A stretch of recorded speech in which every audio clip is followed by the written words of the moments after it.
blood, you have potassium and proton.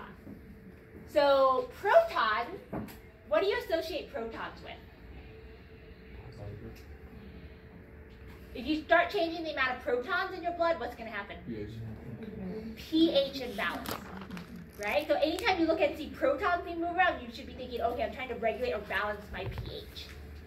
Potassium goes with sodium, right? We talk about the action potential, right? The two main ions, potassium and sodium. So when you see potassium, you should be thinking, okay, well, I'm also working on my sodium. So one of the things we do is we want to reabsorb sodium. Remember, with sodium, water follows, right? So that's why it's advantageous to have some sodium in your body, because water is going to follow that. But you guys remember the sodium-potassium pump, right, from the action potential? Sodium goes one way, and then what does potassium go? The opposite, right? So usually they work together, and they go in opposite directions to balance out. So if our body wants to reabsorb sodium so we can reabsorb water, we naturally secrete potassium to help balance that out. And that keeps the ions balanced, right? You don't want too many positives or too many negatives, so we can balance out our ion.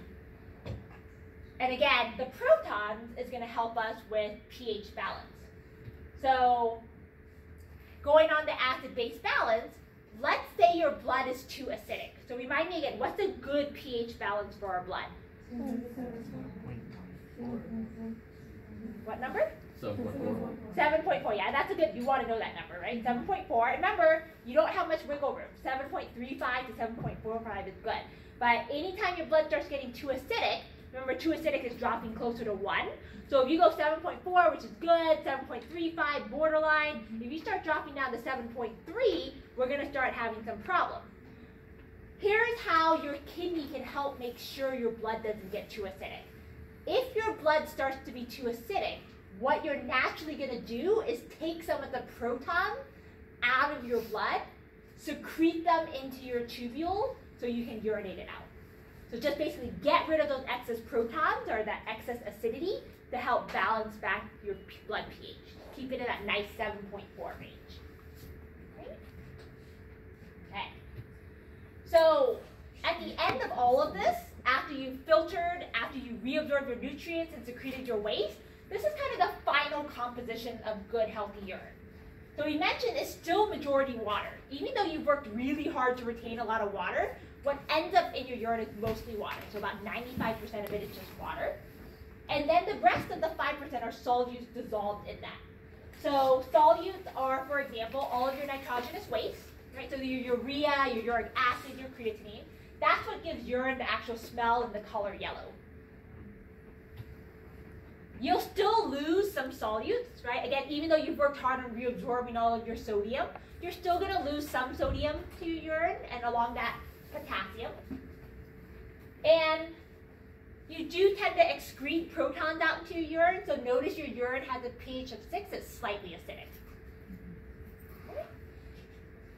Okay. And again, that yellow color comes from the nitrogenous waste. Now, one of the questions that you were asked on your lab, the urinary lab, was to look at the color of urine and kind of see which condition had the darkest urine, right? So our lab, of course, wasn't carefully controlled, but in an ideal experiment, what you would see is a relationship between your volume of urine and the color. If you urinate less, that means you have less water in your urine, which means your urine's going to be really concentrated. If your urine's really concentrated, what color is it going to be? Yellow. Darker, right? It'll be yellow, dark yellow, closer to amber. So in general, the less volume you have, the more concentration of the solutes, which means the darker the color is going to be. Whereas if you have a high volume of urine, which means you have a lot of water, the more dilute it is, the less solutes, which means the color is going to be clearer or closer to, like, not yellow. All right? Does that make sense? Okay, good. Okay. So if you're getting healthy urine, you're filtering at a good pace throughout the day, depending, of course, on how much you drink, roughly anywhere from 50, it should say, to about 250. milliliters per hour is how much urine you would produce. And again, your bladder comfortably can hold about 500 milliliters. That's why you can go to the bathroom probably, you know, frequently every couple of hours, but if you're on the lower end, right, maybe every 4 or 5 hours would be kind of a good filling of the bladder and emptying of it. You know, in some scenarios where people get trapped, like underground or stranded, they one thing they do is drink urine. Yep. How many times like can you drink urine before it becomes too toxic?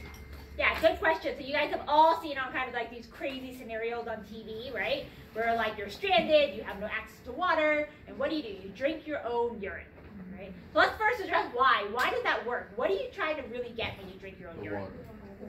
Yeah, it's mostly the water, right? So if you look at it, really it's the water that you're trying to get back. You're trying to rehydrate yourself, and urine is mostly water. So then the follow-up question Daryl's asking, like, how long can you do that for before it becomes too toxic? If you look at this, the solutes and the nitrogenous waste you have in the urine is pretty minimal. So you could actually do that continuously for a long period of time. I don't know if there's like some kind of cutoff when it becomes too much, but my guess is the benefit you're getting from taking back the water and the lower amount of that nitrogenous waste, which your body can handle, is actually still going to be okay for a long period of time. Yeah. Is there a way to filter your urine even more once you pee? Like, you know how you can boil water to like... Oh, yeah. Is that possible to do? Yeah, is it a way like could you filter your urine even further and just get the water? So the problem with like urea is small, so that's going to be harder to filter out. The uric acid and the creatine are larger molecules. You can filter those out probably with a better filter, like just based on size. Yeah. What about boiling? Boiling, unfortunately, boiling, you're going to lose the water and you're going to keep the solutes. Oh, okay. Yeah, the boiling wouldn't do it. Well, I think he meant like distilling. Right, so like distilling is the process of filtering. Oh, Yep. okay. All right, so just to summarize, your kidney's job is to filter blood and make urine. That all happens in the nephron, right? There's about 1 million nephrons in each kidney. Your nephron will take your blood, filter it to make filtrate, and from that filtrate, refine it to get the urine waste. It happens in 3 steps. Glomerular filtration. A good rate would be about 125 cc's per minute of filtrate being formed. Second step, tubular reabsorption. Reabsorb your nutrients you want to keep. So you're going to reabsorb about 124 of that 125 cc's. Last step, tubular secretion. Get rid of any waste in your blood. Put it in your tubules to eliminate as urine. You'll end up with about 1 cc of urine in it. So one more time in words. Blood enters the glomerular capillaries and urine formation occurs in 3 steps.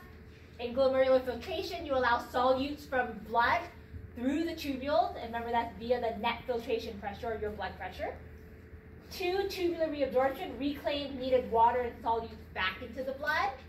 While step 3, tubular secretion rids the blood of excess solutes, basically your waste, into the tubules to eliminate as urine. Yeah. Last question.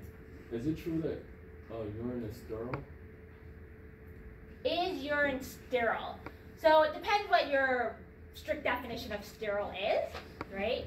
Sterile is depending if you're being, hey, it doesn't have any like excess things added to it, then urine itself can be sterile, but oftentimes even when it just hits the atmosphere or the air, it's exposed to other things. So it would be hard to get just like pure sterile urine. Yeah. All right, so you go from blood, then you form the urine in the kidneys through the 3 steps, and then you eliminate the urine. Right? Okay, questions? More questions? Yeah. What is it about urine that helps when you get stung by a jellyfish? Oh, that is a good question. Yeah, they say, hey, if you get stung by a jellyfish, pee on yourself. I actually don't know what the specific thing is, but I think it might be the acidity of the urine that helped reduce the stinging pain, but I'm actually not 100% sure if that's correct. Yeah. All right, okay, so last week in lab, we went through more of the clinical application.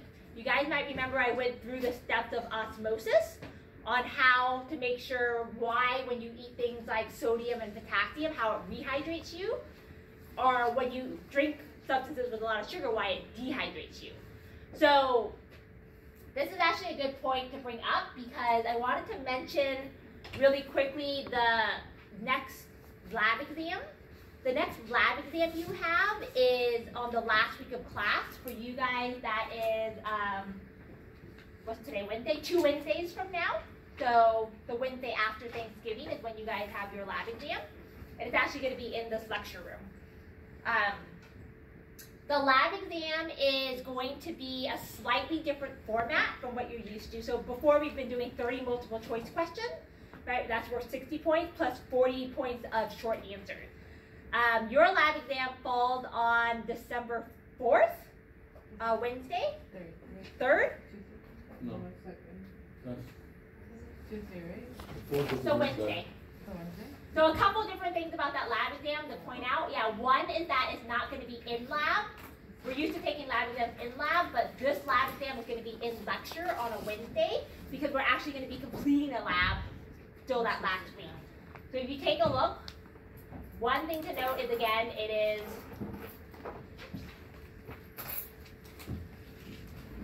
you'll notice right here, it is actually in lecture. Remember the first column, this is actually lecture, and it's on Wednesday. So it's on Wednesday, December 4th, all right? The other slight difference is that your in-class lab exam on Wednesday, December 4th is going to be only multiple choice. It's going to be 40 multiple choice questions worth 2 points apiece for 80 points. There are going to be some short answers, but I actually just posted the short answer questions online today. The short answer portion is going to be take home. So there's 2 questions, and I'll show you what the 2 questions are, and you'll have a week to complete them. So I put them online today, and you'll submit them basically before you leave for Thanksgiving break. And I'll show you what the 2 questions are. So you'll have a whole week to work on them, and those questions are worth 20 points. The reason why I'm changing the format a little bit is, actually, I don't know if you guys remember, but my baby is due on the 5th of December. It could come any day. So I'm worried that